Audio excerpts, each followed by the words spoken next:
Ladies and gentlemen, brothers and sisters, friends, enemies or comrades, I hope you're doing well wherever you are. This is Kenya Revolutionary. I'm here for the late one. It's really late in Kenya or wherever you are. Uh, sorry, probably in the morning, depending on where you are, ladies and gentlemen. Sorry, I'm just checking to see if all my stuff is um, kind of in place. So, okay, it is in place. Okay, thank you very much. Anyway, guys, again, sorry, let me restart again. Ladies and gentlemen, brothers and sisters, friends and comrades, this is Kenya Revolutionary. I hope you're doing well this evening, night, morning, afternoon, wherever you are in the world. If you've been watching Kenya Revolutionaries or you're watching Kenya News, here's my analysis of what's taking place. I will touch on a few things that actually I see making rounds in the social media space. We can discuss it. Of course, it relates to what people are discussing in Kenya. So, karibuni sana, karibu, grab a chair, sit. I won't be here for long, but I'll have a discussion with you about the ingoings of what's happening in Kenya. So, if this is your first time, ladies and gentlemen, as I've introduced myself, my name is Kenya Revolutionary. Please, we talk about world politics and Kenyan politics, to be exact, or world politics as it relates to Kenya. And if you like that kind of content, this is your place to be. My name is Kenya Revolutionary. So karibu, subscribe, share, like, comment, tell your friends, and put the notification bell on so every time I come in, you can always find me here and you can chime in, ask for a link so you can get in. But you have to put your camera on because I want to see who you are so that if you say something outlandish, we can always trace back and see, hey, this, yeah, that guy. But anyway, thank you so much. For those of you who've already subscribed and been watching this channel, add and follow of Kenya Revolutionary, you know the first order of business is to do what? Like the video. Everybody will like the video. Even if it's your first time, like the video, then you can pop out, okay? If you're going to watch this on repeat, do the same. Like the video, then you go ahead and watch the video. Anyway, there's a few things that I want to talk and expound on. Now that people have discussed this extensively. Number one is the IEBC, the mischief by the commissioners, the new commissioners that were, put in place there by the president, of course, with the after having a consultation with his brothers in the blood-based arrangement that they have, the ODM folks. Remember, I've been telling you guys about this when I took you back on those days when the Azimio folks, after they lost their elections, they first started saying that their vote was stolen. Then it turned to Garama ya Maisha. Then once they lost some followers who were gunned down by the police during the protest, now it turned to police brutality. And then they said, okay, let's sit down, let's talk, and we'll have a 10-point, 5-point, whatever points they had in that NADCO report. That was chaired by Kalonzo Musyoka and Kimani Ichung'wah. We know the story. We remember what happened, okay? And of all the things that were implemented, the number one thing that they implemented was the IEBC amendment bill, which ironically, not ironically, but it's, a judge, I forgot her name, say that the decision for this NADCO mongrel that was operating outside the parliament to come up with this 10-point, 13-point, whatever points they came up with, recommendations that were actually went along and was, recommended. I mean, was passed as law in the form of IEBC amendment bill, which is now law. She said that was unconstitutional. Okay, you can't have a body that operates outside the parliament coming up with a bunch of recommendation, a raft of recommendation that you actually make law. There was no public participation. We were not consulted. We were not told. Okay, what about the people who are not members of Azimio or members of UDA, who are left out, who are never consulted, who never sat at that table with Ichung'wah and Kalonzo Musyoka? I won't go back to the illegality or the illegal nature or the unconstitutional nature in which this NADCO thing was pushed on to give birth to this law that we have today, which is the IEBC amendment bill, which part of it just left us scratching our heads like, what? I mean, they have things like mobile voting stations. I mean, this is just you can tell whoever crafted that was thinking about stealing the next election. But that's not what I'm here to discuss. I'm about to discuss what they actually say. The commissioners, remember, that was where the whole brouhaha, the fight, the real debate was, the president was trying to reconstitute the IEBC because, it was after 12 years and, the boundaries have to be reviewed again and all that stuff. And of course, after Wafula Chebukati resigned with his former colleagues in IEBC, new commissioners were supposed to be reconstituted immediately, okay? Which never happened because the Azimio folks were actually raising hell in the streets, making this republic ungovernable, okay? By claiming that they have to have a say in the handpicking of the next commissioners, which they did get their way. So here we are, we have new commissioners. And once these new commissioners were named and, made their way to their new job, all of a sudden we just had people say, okay, some quarters in this republic were happy. They were saying, okay, finally we have commissioners. Okay, let's go ahead and start recalling these politicians that we don't like. Esther Passares was the first one on the chopping block. But in a true Kenyan fashion, every time we try to do something legally, constitutionally, there's always somebody who will throw a spanner in the works. And long behold, we had the IEBC, the new commissioner, come out and say that, hey, listen, there's no law in place that actually describes the specificity, the specifics of how we should actually recall an MP or a women rep or these politicians that we're trying to recall. There's no law in place. And of course, it's a ridiculous argument because even if there's an absence of the law, there is an Article 3 in particular that actually says and explains that, the people have the right to recall their MPs, these politicians, okay? And actually, it does go down and explains how this should be done, okay? So we don't necessarily need a law that spells out the specifics. If we gather if a particular constituency gathers signatures that can be verifiable by the IEBC, that's good enough to actually, remove the recall that politician or that representative that they're trying to recall. Now, let's read this article real quick about the IEBC. And also, after that, I will just mention a little bit. This is a funny topic, but to me personally, I find it funny. But it has some, there's something to it. There are people who are claiming that Jomo Kenyatta was originally a Ugandan. This guy Jomo Kenyatta was the son of, is it not Bunyore, somebody, a kingdom, whatever. We shall get to that. We shall get to that, okay? We shall get to that. So grab your popcorn, your meal, let's sit, let's read this article real quick, then we shall review these articles that are related to what we're about to talk about.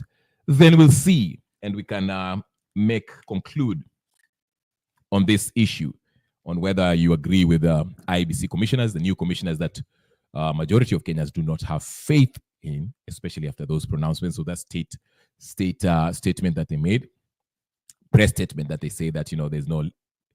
Let's read the article, okay? Karibuni sana. Meanwhile, while I do this, like the video, do all the good stuff. Let's read together. Help me. Grab your glasses. Read with me. This is an article that was written by someone. Let me give him a shout out. Hold on. It was posted by Waikwa.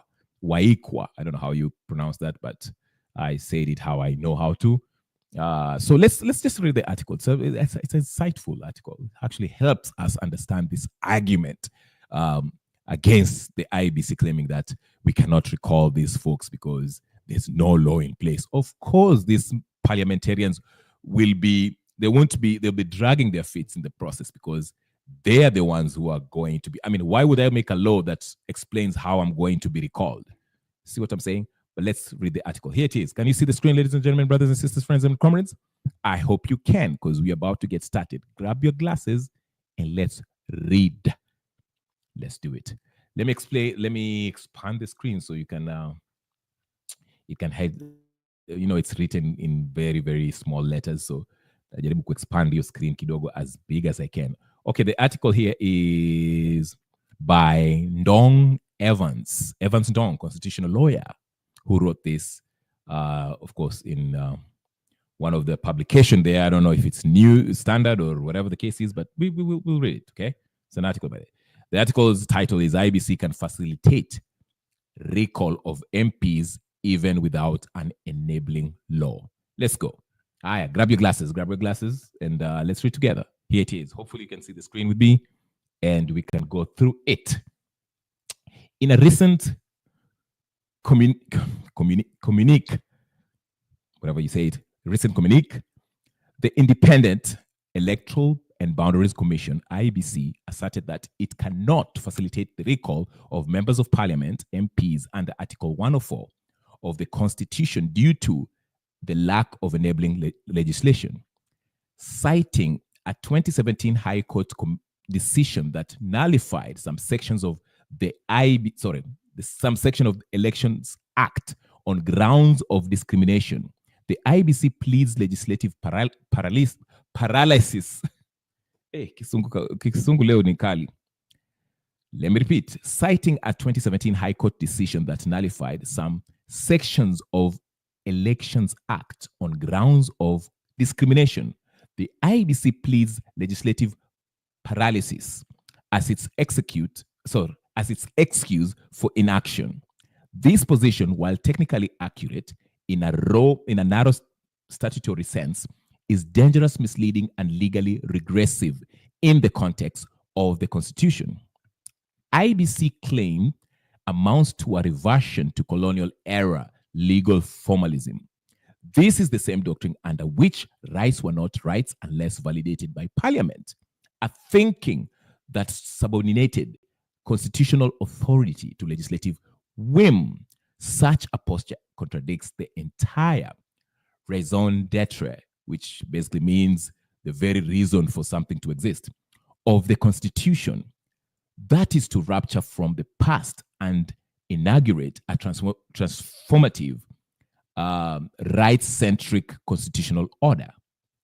The constitutional right to recall elected representative is enshrined in Article 104. The provision is direct, unambiguous, and self-executing. It states, in quote, the electorate under Articles 97 and 98 have the right to recall the member of parliament representing their constituency before the end of the term of the relevant House of Parliament. In quotes, end of quote. It does not say subject to enabling legislation. It is not framed as an aspirational goal. It is framed as a sovereign power vested in the people. The IEBC 6 claims that it is shackled until Parliament deigns to act. This elevates statute above the Constitution and places the leash of legislative grace upon a fundamental right. To be sure, Parliament has passed the procedure under the Election Act. What was invalidated was the requirement to obtain a court judgment before recalling an MP, which was, of course, a political pre-designed hurdle to impede the right to recall under Article 104. The stand by IEBC is offensive to the transformative vision of the Constitution. Kenya's post-2010 constitutional framework is not a mechanical system of legal checkboxes, but a living charter of values, principles, and direct mandates. Take public participation under Article 10 as an example. No specific statute governs the exact mechanics of how public participation should happen in all settings, yet it is widely understood to be binding and judicially enforceable. In Doctors for Life versus Speaker of National Assembly, South Africa 2007, it's a case in South Africa, the Constitutional Court held that public participation need not await statutory guidelines to be enforceable. Similarly, Article 104 can and must be interpreted in the value-driven, purposive fashion. Then enters the scholarship of Carl Clare, the intellectual godfather of transformative constitutionalism, Claire argued that transformative constitutions, in quote, presuppose a participatory, egalitarian political culture, end of quote, and are meant to, form society's unjust legacy through creative, non-formalistic interpretation. The Constitution of Kenya fits this mold precisely. It mandates fidelity to purpose, not ritualistic legal procedures. By citing the absence of legislative guidelines as a reason to paralyze constitutional implementation, IEBC fails this transformative test. Closer to home, consider the jurisprudence of Justice Mumbi Ngugi, who has been unrelenting in her rejection of formalism in rights interpretation. In Center for Rights Education and Awareness versus Attorney General 2013, she found that constitutional interpretation must favor the enforcement of rights and where ambiguity exists. And where ambiguity exists, the interpretation that best secures access to justice must prevail. This ethos justice over procedure is what IBCs refuse to embrace. The High Court decision in Katiba Institute versus AG did not nullify Article 104. It mere invalidated discriminatory procedures outlined in the Elections Act. That judgment should have emboldened the IEBC to engage creatively with constitutional duty, not use it as an alibi for inaction if Parliament's silence creates a procedural vacuum. IEBC has the authority, indeed, the constitutional obligation to design interim administrative measures to effect Article 104. This is not alien to our system. In Judges and Magistrates Vetting Board versus Kenya Human Rights Commission 2014, the Court of Appeal affirmed that constitutional mandates do not go into abeyance for want of legislation. Moreover, the idea that legislative silence can suspend citizen sovereignty is not just absurd, it is dangerous. It entrenches impunity. If MPs are the only class immune from citizen recall because they have refused to legislate the path for their own removal, we have turned constitutional accountability on its head. What IEBC must understand is this: in a post-2010 legal order, fidelity to values trumps procedural convenience. The people are the original sovereigns, and constitutional rights must be interpreted to promote, not defer their enjoyment. The Commission should not wait for Parliament to draft an act on its own image. Instead, it should actively facilitate recall through open frameworks, public participation, and judicial guidance. That is the courageous, transformative Commission will do. Let us call this reluctance by its true name, institutional cowardice, and it must not stand. They claim paralysis in the face of a clear constitutional imperative is to betray not only the Constitution, but also the democratic project it seeks to build. The right to recall is a direct expression of the people power. It does not require a permission slip from the very political class it seeks to discipline. The path forward is simple. IEBC must abandon colonial deference to legislative inertia and embrace its role as a proactive guardian of constitutional democracy. That is not just its power, its duty to the people of Kenya. Okay, that was a long something. Anyway, in short, what basically this gentleman is writing and saying is that in this instance, the reason why the pronouncement by the IEBC commissioner was absurd is that there's actually the same argument I was making in a layman's term. There is a constitutional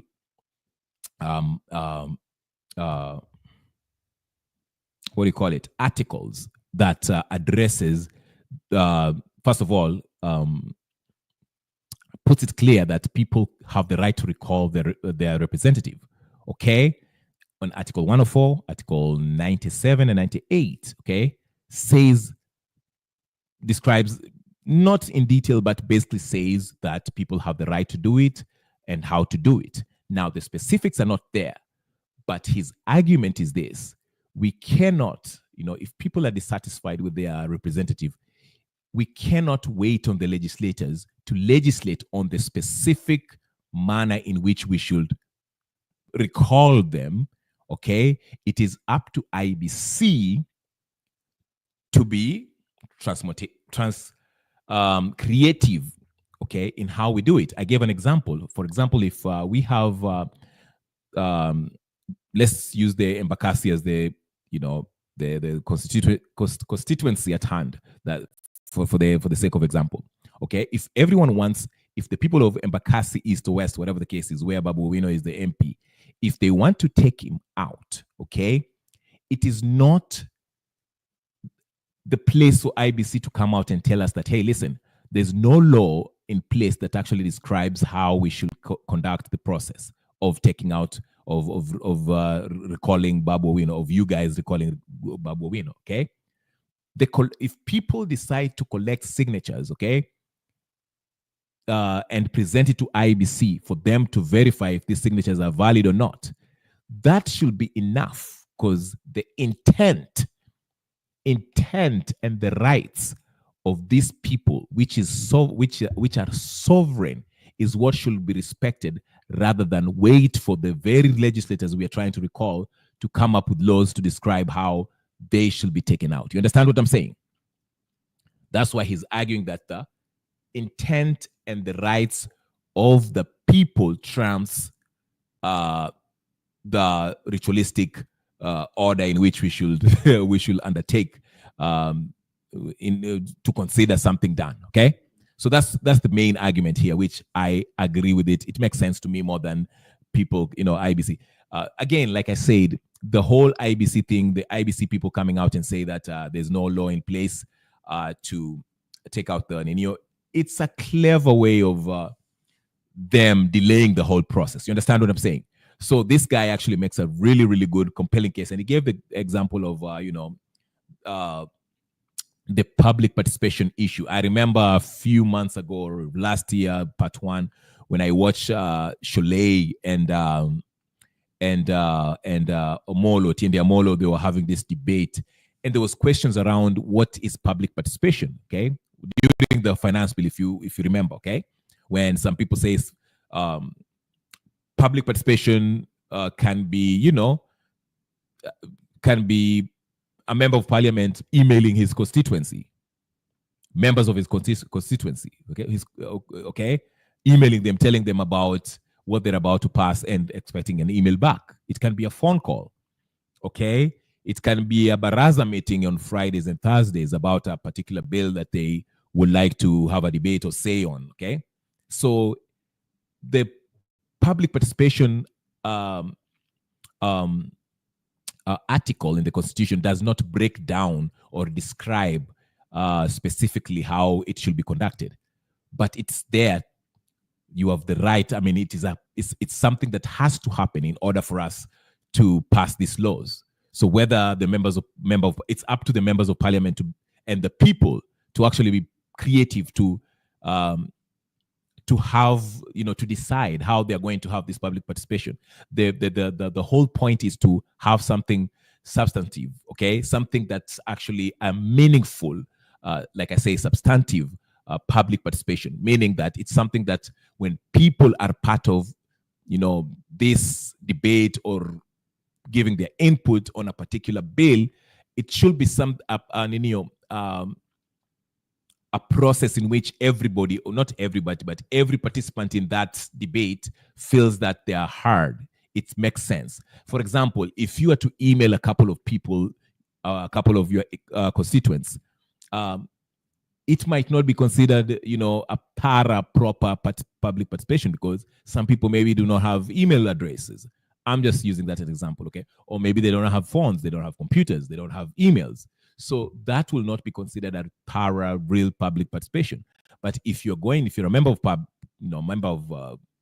parliament, okay, and you want to have a real public participation, you can announce that, hey, listen, this Friday and this Saturday or this weekend, I'm going to, Jerusalem Hall.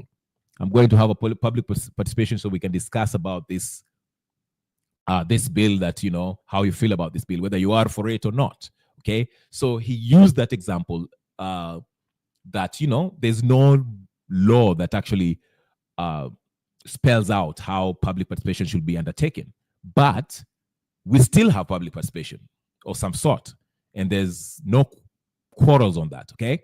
So how come in this case, these folks, these IEBC, they're coming out and say, oh, there's no specific law that spells out how we should do this, while the Constitution actually is clear that we have the right to recall. Okay, so we shouldn't sit with our hands folded and wait for the legislative body to, come up with a law that actually give us step by step how we should recall these folks. We can be creative. Signatures, we can even line up at the IEBC. All the Embakasi members line up and say, we are meeting up in, Embakasi Primary School, and we shall count votes. Come with your ID and we'll write your name down and we'll forward it to the IEBC. That's, because it's all about consensus.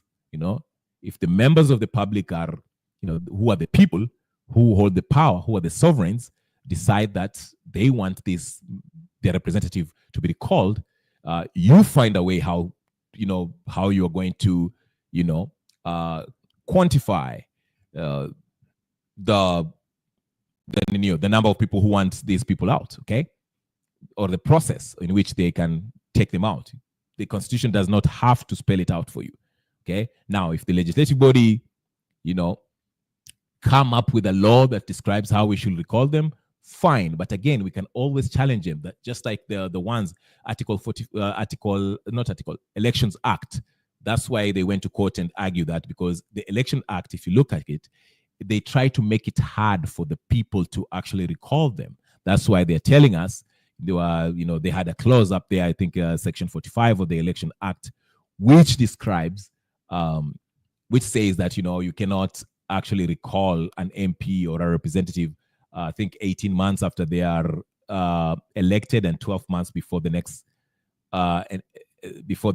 general election, which gives you a basically 1 year window where you can recall them. So those are things that people challenge and say, hey, listen, you cannot have this kind of law which makes it hard for us to recall these people, because we would like to recall them the minute they start going left or making decisions that are not in our interest as the constituents, okay? So that's basically what this guy was saying, which I really agree fully. Now, let's look at these articles that he was referring and quoting up there, because it will help to give us kind of an idea of what he's actually referring to. Article 104, for those of you who don't know, or maybe have too lazy to check, Google it up. I will do that for you. Don't worry. I'm your political dietitian. I will walk you through this so you don't have to do it, okay? So this is what it says, Article 104, okay? This is what was actually the point of contention in the two arguments. And the two arguments I'm talking about is this gentleman's argument and the IEBC argument, okay? So here you say, Article 104 of the Kenyan 2010 Constitution clearly states that, you have the right of recall. The people have the right to recall, okay? And it says there, one, the electorate under Articles 97 and 98 have the right to recall a member of parliament representing their constituency before the end of the term of the relevant House of Parliament. Two, Parliament shall enact legislation to provide the grounds on which a member may be recalled and the procedure to be followed. Okay? So I can see why people are arguing, there are people who are saying, okay, Parliament have to do this. But in this case, we do not have, okay, even though 104, subsection 2 there, says Parliament shall enact legislation to provide the grounds on which a member may be recalled and the procedure to be followed. if there is no law that has been passed, to provide that provides Ninio, but the people in general, because remember, the people are the sovereign. Okay, if people are not fed up with you, even if you're saying things that are out of whack, like extra passaris, and people get tired of you and they want you out because they feel like you're not doing their job or you're not representing them as you should, the people's will, their people's right, the people who are sovereign, who actually donated this power to you, they their say trumps is more powerful than actually this subsection 2. Okay, so if the law is missing as to how we should remove these parliamentarians, but there is a general understanding that the people who are sovereign want that member of parliament out, the people's will trumps any law or lack thereof. um, you know, uh, it cannot stop the people's will from going. So it is up to, it's incumbent upon IEBC to actually find a creative way, as that constitutional lawyer described, creative way of getting these people out. Now, the people, I saw one constituency, I don't know which one, the one where this Esther Passaris is, there were people who are actually collecting signatures, which is a creative way. It's a way that it's actually a verifiable way, which you can, should be considered and should be undertaken. And the IBC should actually be part of this in verifying these signatures, and therefore, continue with the process of taking this Esther Passaris out of office, because the people already took the initiative. They put their signature down and they decided the intent is there. Their will is to be respected. They want that representative out, and that should be respected. Okay. They shouldn't be sitting there with their arms folded, waiting for the parliamentarians to come up with a law. Okay. Now, they mentioned Article 97, 98. Can we touch on that real quick? Let's see what Article 97 and 98 says. Then we shall move to the next episode, the next topic. Okay. Haya, tuangalie hiyo article haraka haraka, alafu tuendelee na maendeleo ama namna gani? Haya basi, tuangalie. Tuanze na 97. Walisema 97 na 98 eh? Haya basi, tuangalie haraka haraka tukisongamana. All right. Are we ready? Hey. Are we ready? Haya, wacha tuangalie basi. Oh well. This talks about Article 7. It outlines the composition of the National Assembly. Basically just says, okay, I think it just refers to, how the members of National Assembly, what it comprises of, whatever the case is, okay? Then Article 98, I won't bother to show you. You can, hey, Google. Let's Google be your friend, okay? Article 98 of the Kenyan Constitution outlines the composition of, same thing, the Senate. Okay, so 97 deals with members of parliament, 98 deals with the Senate, okay? You can go check it out. But anyway, that's basically it. I don't want to sound repetitive. I made my argument. We read the article, and hopefully it makes sense to you, okay? All right, so tuendeni ka story ya nani. Kuna story nyingine hapa ndio ilikuwa na shika moto hapa kidogo. It's a funny story to me personally. I think it's just funny. But anyway, there are people who are saying Jomo Kenyatta might be the biggest conman than actually Raila Odinga. We thought Raila was the biggest conman. Jomo might be the like watu nachekesha. Watu wanasema Jomo might be actually a bigger conman than Raila Odinga. That would be funny. All right, here it is. It's nothing to listen. It sounds funny, but it's actually not funny. Here it is. Let me show you real quick. Let me go to my X page right quick. Quick. By the way, if you're not following me on X page, go ahead and follow me on X page right about now, okay? So we can continue kubagua hizi maneno. Tibagua hizi maneno. Talk about this stuff, okay? So here it is. I think it's funny. It's ridiculously funny. Why is that hanging? Okay, here it is. Just patie dakika moja. Okay, there it is. Can you see? right, so Dr. Mumbi actually retweeted this. Not retweeted, I retweeted it. Dr. Mumbi was addressing this, talking about the resemblance in. There's a guy called Omukama Kwakabalenga, Bunyoro King, from the Bunyoro King from Uganda. So here's the picture of him and Jomo on the right. Okay. So there are people who are saying, some people who come from Central Province were saying, not Central, Mount Kenya, they were saying that, this Jomo guy, he just showed up. He popped up. We did not know him. This guy came from nowhere. And all of a sudden he was, speaking the language, blah, blah, blah, blah. We don't believe him. This guy, we don't know where he came from. Some people say he came from Uganda. There are news articles that say that this guy actually was a son of this Omukama Kabalenga guy who was Bunyoro King. There are people who said Uhuru Kenyatta is Ugandan. Here's the article. You think it's a joke? Here it is. So can you see the next article, Apochini? It was an article by David Odongo, whatever the case is. This is back in April 12, 2013, where there was news. Ugandan newspaper claims Uhuru is Ugandan.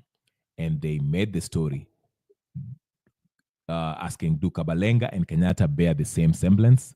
You can see the similarities, not similarities, but the semblance, how they kind of look familiar. They look alike, kind of. Yondevu, the nose, eyes, the shape of the head. So there was an article. Actually, this what to the internet is undefeated, okay? Somebody just pulled up an article from 2013. Like, who does that? But here it is, April 13th. You can see the date right there. This is April 12th, 2013. So there's, like I said, there are people who came out, like people from the old folks, the real Mau Maus, people from Central Kenya who say, listen, this guy came up from nowhere. We actually don't remember him coming from here. And some people say he was from Uganda. And Ryota here wrote, this dude is the biggest con to exist in Kenya's history. Only Raila comes close. If this is true, then I agree. Then he has Raila beat. If, and I say if because I don't have evidence, this is the internet stuff. Okay, I don't know. I don't see a reason why these people will be trolling, but if it's true, then Kenyatta was the biggest con man, bigger than Raila Odinga. I mean, Raila Odinga, we've happened in our lifetime. If this is true, we've lived a lie our whole life, our whole lives as Kenyans.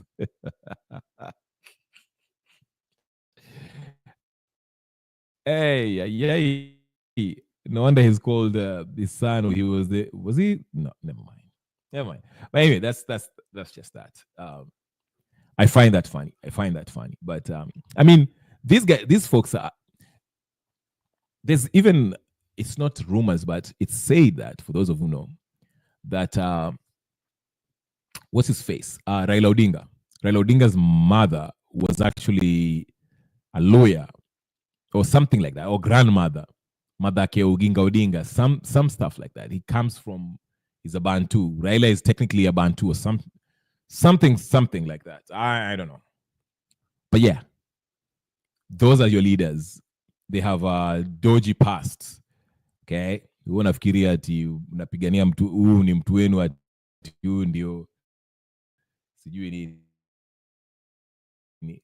No. Utashangaa. Yeah? Ati huo ni Mudmaki or whatever the case is. Mudmaki, ama jamaa they are foreigners bwana. Walitoka huko, walikuwa watoto wa Kabaka Mutesa. Na nyinyi mnasema it's funny. Anyway, Anyway, so that's what's been happening in Kenya. we saw, like, again, yesterday I discussed with you guys how you saw, um, what's his face? Uhuru Kenyatta meeting Ruto and greeting each other like, homeboys or whatever the case is. Then apparently Raila Odinga also joined in. He hakuachwa nyuma, yeye pia alienda kakutana na Ruto. So interesting stuff. Interesting stuff. Kalonzo Musyoka was out in. Wait, what's this? Sorry. Kalonzo Musyoka. This was 2 days ago. Kalonzo Talomingi. Anyway, guys, what time is it? It is really late up here where I am. I will keep it simple. I wanted to make a video about this, but I will leave it here since it's late and I have to go to bed. But please do me a favor. If you're going to watch this on repeat, please hit the like button, subscribe, share, like, comment, and put the notification on.